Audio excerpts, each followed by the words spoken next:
So you get the immunity that's all over the place. You got 90% immunity from this thing at the end when people took the vaccine and 3% at the beginning. And then everybody's taking vitamin D all over the place when they shouldn't be. So it,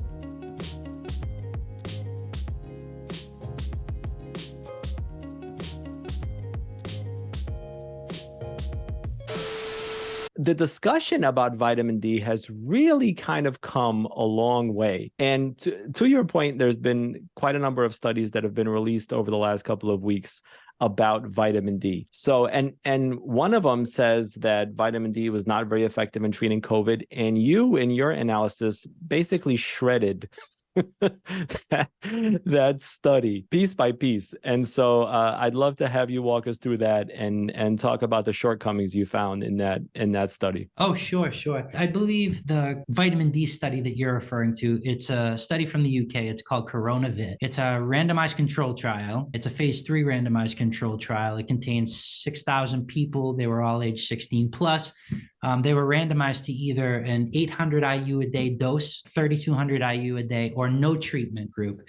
They were followed up for about 6 months. The inclusion criteria, in order to get these people into the trial, one of the main things was they had to have a vitamin D measurement of under 30 nanograms per milliliter. So that's what that is. That vitamin D deficient? Is that technically vitamin D deficient, or is the level even lower than that? So they want them to be what's technically termed in the medical literature as vitamin D deficient. So anything under 30 nanograms per milliliter would be deficient. Okay. In that case, they put you into the cohort where you receive the vitamin D. And also the goal for this particular randomized controlled trial was to measure at 6 months if people in the vitamin D group had less miscellaneous respiratory infections or COVID-19 infections compared to the no offer group, meaning the people who didn't receive it, the placebo, if you want to think of it that way. So the results at 6 months, the no offer group, the placebo, 4.6% experienced the miscellaneous respiratory infection. So again, this study measured how well did vitamin D do against miscellaneous, like a conglomerate of respiratory infections or COVID. So the no offer group, only 4.6% experienced a miscellaneous respiratory infection. The ones who got 800 IUs, the low dose vitamin D group, so 5.7% of them experienced miscellaneous respiratory infection. And the high dose 3,200 IU a day group, 5% experienced miscellaneous respiratory infection. So as you can see, 4.6, 5.7, and 5, those are all the same. That's not clinically significant. There is no difference. Now that's miscellaneous respiratory infection.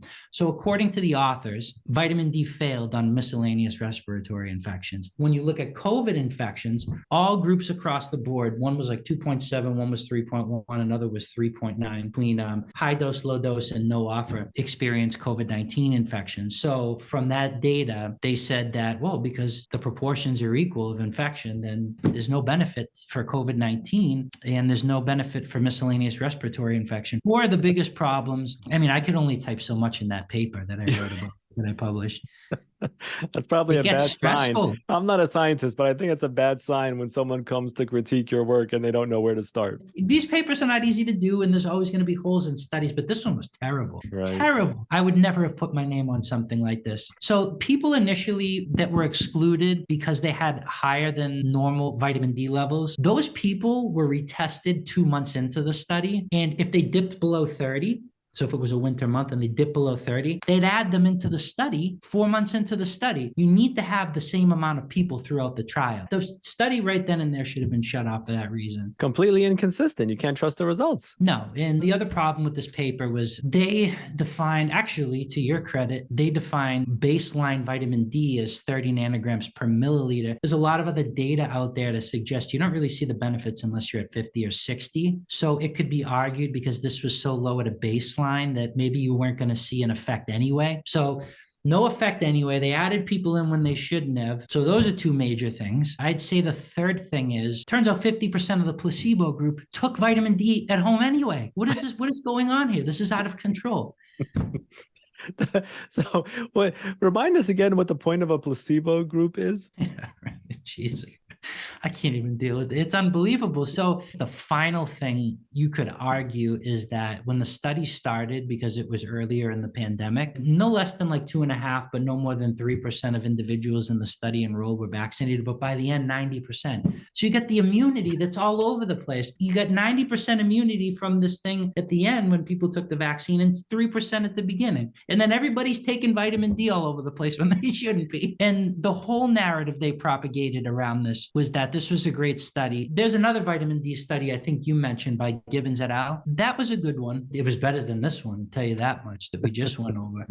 Gibbons et al., it was an observational data set. It was propensity score matched. It's not a randomized control trial where you pre-specify your endpoints and say, okay, I think this is going to happen. This is the primary endpoint. And we're looking for protection against severe disease and death. That's going to be the secondary endpoint. No, with this, it's a little bit different. What they did was propensity score matching. So they got a data set of a ton of veterans from the VA database from 2019 and 2020, and they split them up. Propensity score match means you have multiple groups, but they're very similar. People were split up into vitamin D categories that they had. When they had their blood drawn and it was on record, you could look on the record to see that these individuals, 9 or 10 or 20,000, had blood readings of vitamin D3 between 0 and 19 nanograms per milliliter was the first group. Readings between 20 and 39 nanograms per milliliter was the second group. In the third group, they had 40 nanograms per milliliter. And they looked to see if vitamin D2 and also vitamin D prescriptions that were filled were associated with reduced COVID-19 infection based on their blood serum levels. They wrote the results in hazard ratios. They're not the best way to communicate risk. It's the risk of something divided by the risk of another. And in this case, if the hazard ratio sits below 0, it means there's a reduced risk of something. So in this case, it would be reduced risk of COVID infection by taking vitamin D. If the hazard ratio is above 1, that would mean an increased risk from the intervention, associated, I should say. What they found in this study was that the vitamin D3 hazard ratio and the vitamin D2 hazard ratio for infection was 0.8 and 0.72. They were protective against SARS-CoV-2, well, COVID-19. A hazard ratio of 0.8 means that there was a 20% reduction in COVID-19 from the D3 prescriptions filled. That's exactly what I'm trying to say.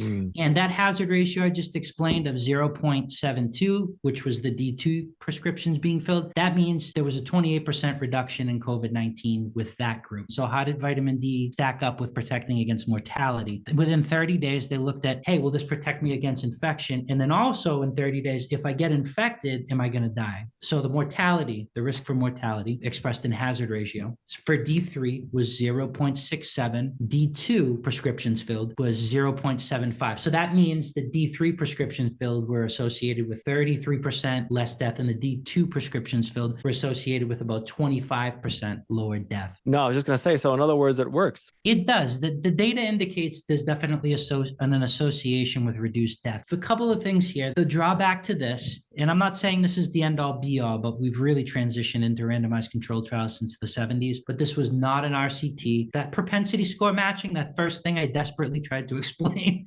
but couldn't get out perfectly. Next time it'll be perfect. Yeah. It's tough to explain that one. If it's not an RCT, you can end up doing propensity score matching. And I wish I had the meme that I could have showed you. It's like propensity score matching is like they lived in England, they're the same age, they're the same nationality, and they live in the same town. On one side was a picture of Ozzy Osbourne, the other side was a picture of Prince Charles. See what I'm saying? It's very difficult to propensity score match because all of these things can seem very similar, but they're not. Right. So I'm not saying this was bad, but it's definitely better than the other paper, substantially better. There you go. Thanks very much, James. Till next time.